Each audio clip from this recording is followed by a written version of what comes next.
Pembangunan PLTDG yang diawali dengan membangun gedung sejak 17 bulan lalu, kini telah dirampungkan sepenuhnya. General Manager Indonesia Power Subawa Putra mengatakan, proyek konsorsium pembangunan PLTDG sudah berjalan lancar berkat dukungan dari berbagai pihak termasuk masyarakat di sekitar Pesanggaran. Kendati masih beroperasi menggunakan BBM, penggunaan bahan bakar gas diusahakan segera bisa direalisasikan pada tahun yang sama. Pembangunan proyek permajaan pembangkit kita, PLTDG 200 Mega, di mana pembangkit ini dibangun oleh konsorsium PP dan Warsila. Ya. Dan saat ini pembangkit ini sudah beroperasi dan sudah memasok kelistrikan Bali besarnya 200 Mega itu. Ya. Dan sekarang masih beroperasi menggunakan BBM. Kenapa masih menggunakan BBM? Dia sebenarnya sudah siap menggunakan gas, hanya gasnya sekarang masih dalam proses ya. Kita sedang mengupayakan gas itu segera masuk ke Bali.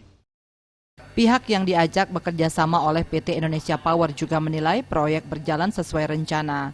Kualitas gedung yang dibangun mampu mendukung operasional mesin PLTDG 200 MW. Proyek kita durasinya 17 bulan. Kita bisa tepat waktu dari awal sampai dengan akhir dengan kondisi yang sangat sempit di lokasi yang existing, dan alhamdulillah dengan kerjasama yang baik antara semua pihak, Indonesia Power, dari PP dan dari Warsila, proyek ini bisa selesai dengan tepat waktu dan bisa menghasilkan listrik 200 mega untuk masyarakat Bali.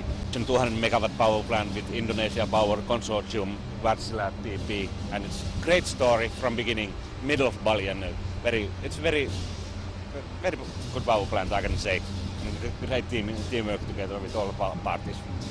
Newest what's on the market available, highest efficiency what is available, and very green energy when it's running with the gas, and it's going to be very nice product what we have done here. Selain gedung utama PLTDG, PT Indonesia Power membangun unit gedung baru seperti gedung administrasi, gedung dan pompa yang didukung tempat penyimpanan BBM jenis oli. Mendukung optimalisasi penggunaan bahan bakar gas, pada tahun 2015 PT Indonesia Power bersama Pelindo diharapkan sudah bisa membangun terminal penerimaan bahan bakar agar rencana konversi dari BBM ke gas bisa dilakukan dengan baik. Serangkaian operasional PLTDG 200 MW Pesanggaran, PT Indonesia Power juga menggelar upacara pemelaspasan dan caru resigana untuk gedung, kantor, dan mesin pembangkit listrik. Suteja dan Yudi, Bali TV.